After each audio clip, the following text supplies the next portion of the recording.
নমস্কার, আমি অর্পিতা ভার্গব। কাল দর্শন বাই অর্পিতা চ্যানেলে আপনাদের সবাইকে স্বাগত জানাই। আশা করি আপনারা সবাই ভালো আছেন। আজকে একটা ইউনিক জিনিস আপনাদের সাথে আলোচনা করব, সেটা হলো সপ্তচক্রা। আমাদের শরীরে যে 7টা চক্র আছে আমরা কিন্তু মোটামুটি সবাই জানি, কিন্তু 7টা চক্রকে যে কীভাবে ইউজ করা হয় বা কীভাবে জ্যোতিষের সাথে আমরা অ্যামালগামেট করতে পারি সেই নিয়ে কিন্তু আলোচনা ভীষণ কম হয়। যেমন ধরুন, একই জন্মে কিন্তু 7টা চক্র কাউরই অ্যাক্টিভেটেড হয় না। জন্মের পরে জন্ম যখন আমরা অতিক্রান্ত করতে থাকি, আমাদের একটা একটা করে চক্র কিন্তু একটা করে আমরা লেভেল পার করতে থাকি। অনেক সময় কিন্তু 2-3টে জন্মও লেগে যেতে পারে একটা চক্রের লেভেলকে পার করার জন্য। আপনি ঠিক কিভাবে বুঝবেন যে আপনি এখন কোন স্তরে রয়েছে সেটা আপনাকে বোঝায়। ধরুন, আপনারা নিশ্চয়ই জানেন সপ্তচক্রের কী নাম: মূলাধার, সহস্রার, স্বাধিষ্ঠান, মণিপুর, আজ্ঞা, আপনার অনাহত। এই যে সমস্ত চক্রগুলো আছে, তার মধ্যে কোনটা আপনার অ্যাক্টিভেটেড আপনি কি করে বুঝবেন? আমি ছোট ছোট কিছু ক্লু দেবো যাতে আপনি বুঝতে পারবেন অ্যাকচুয়াল আপনারা জীবনের কোন স্টেটের মধ্যে দিয়ে যাচ্ছেন। যদিও টপিকটা একটু অ্যাডভান্স টপিক, তবুও আপনারা যদি জানেন তাহলে দেখবেন আপনাদের লাইফকে অন্যভাবে আপনারা কিন্তু তৈরি করতে পারবেন। যেমন ধরুন, আপনাদের যদি মূলাধার চক্র অ্যাক্টিভেটেড থাকে, তাদের দেখবেন ভীষণ রক মিউজিক পছন্দ হয়, তারা ভীষণ রেড কালারকে ভালোবাসে, ভাইব্রেন্ট কালার ভালোবাসে। আর যাদের স্বাধিষ্ঠান চক্র অ্যাক্টিভেটেড হয় তারা কিন্তু ভীষণ তবলা বা জল তরঙ্গ, পিয়ানো, এই ধরনের মিউজিক যাদের ভীষণ পছন্দ, তাদের কিন্তু স্বাধিষ্ঠান চক্র অ্যাক্টিভেটেড, মানে আপনারা মূলাধার ক্রস করে স্বাধিষ্ঠানে গেছেন। যাদের মণিপুর চক্র অ্যাক্টিভেটেড বা যারা মণিপুর চক্র দ্বারা নিয়ন্ত্রিত, তাদের কিন্তু ক্লাসিক্যাল মিউজিক ভীষণ পছন্দ বা তারা কিন্তু ক্লাসিক্যাল সঙ্গীত ভীষণ ভালো গায়। কেন জানেন?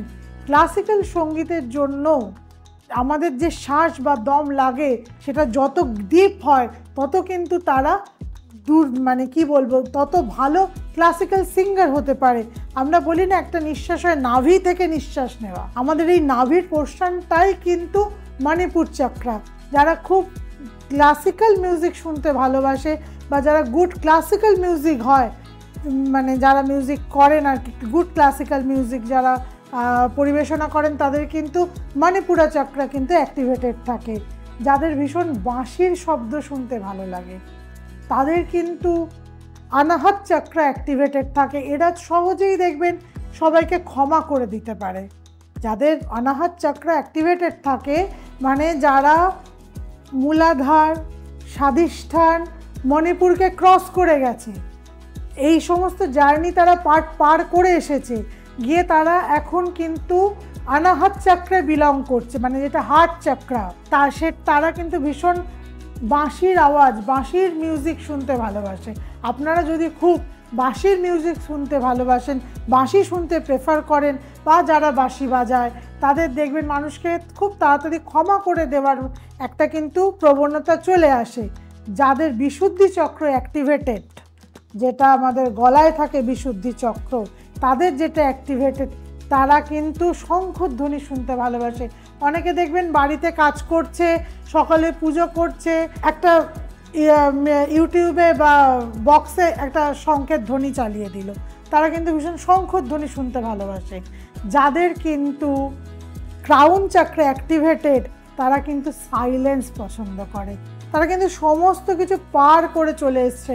সহস্রার যাদের অ্যাক্টিভেটেড, তারা কিন্তু ভীষণ সাইলেন্স পছন্দ করে। এক একজনের দেখবেন কিচ্ছু ভালো লাগে না, তারা একা থাকতে পছন্দ করে, তারা কিন্তু নলেজে পরিপূর্ণ। যখন আপনার নলেজ বেশি হয়ে যাবে, তখন যত নলেজ বেশি তত আপনি চুপ হয়ে যাবেন। বলেন একটা কথাতে, অল্প বিদ্যা ভয়ঙ্করী। যাদের নলেজ যত কম তারা তত বেশি বকবক করে, আর যাদের নলেজ যত বেশি তারা কিন্তু তত চুপ হয়ে যায়।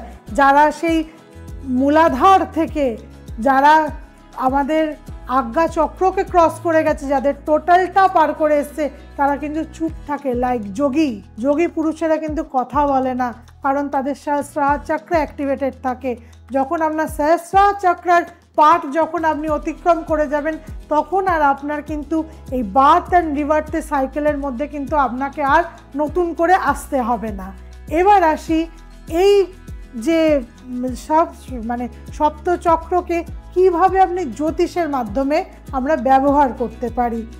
মূলাধার চক্র, কারোর যদি মূলাধার চক্রে প্রবলেম থাকে তাদের কিন্তু Anas related problem, piles related problem ভীষণভাবে হয়, এবং তাদের কিন্তু বাড়িতে, দেখুন আমি কিন্তু চক্রাস বলছি, সাথে কিন্তু বাড়ির বাস্তুকে অ্যাড করছি, তাতে কিন্তু তাদের বাড়ির সাউথ ওয়েস্ট কর্নার বিগড়ে থাকে।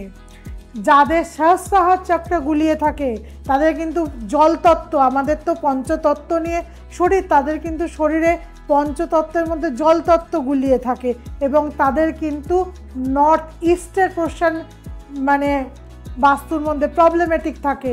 যাদের মণিপুর চক্র প্রবলেম থাকে তাদের কিন্তু জঠরগ্নিতে প্রবলেম মানে অগ্নিতত্ত্বে প্রবলেম থাকে।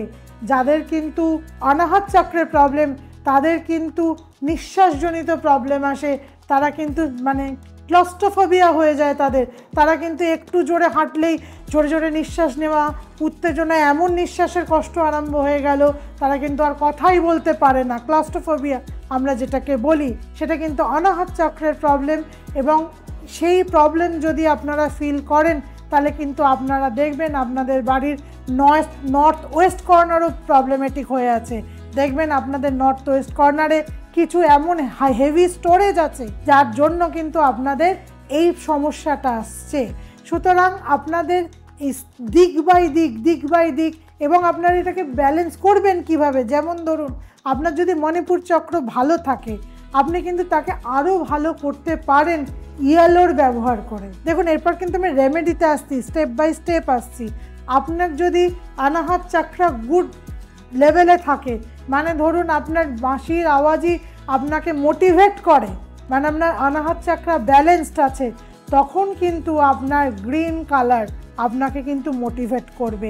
এইভাবে ভাগ করে কিন্তু আমরা সপ্তচক্রকে স্পিরিচুয়ালিটির সাথে সাথে আমরা কিন্তু জ্যোতিষের রেমেডি করে আমরা কিন্তু নিজেদের জীবনকে স্পিরিচুয়ালি এবং জ্যোতিষের আঙ্গিকে দুদিক থেকে কিন্তু জীবনকে অনেকটা সমৃদ্ধ করতে পারি। আশা করি আমার এই ছোট ছোট টপিকগুলো আপনাদের ভালো লাগছে।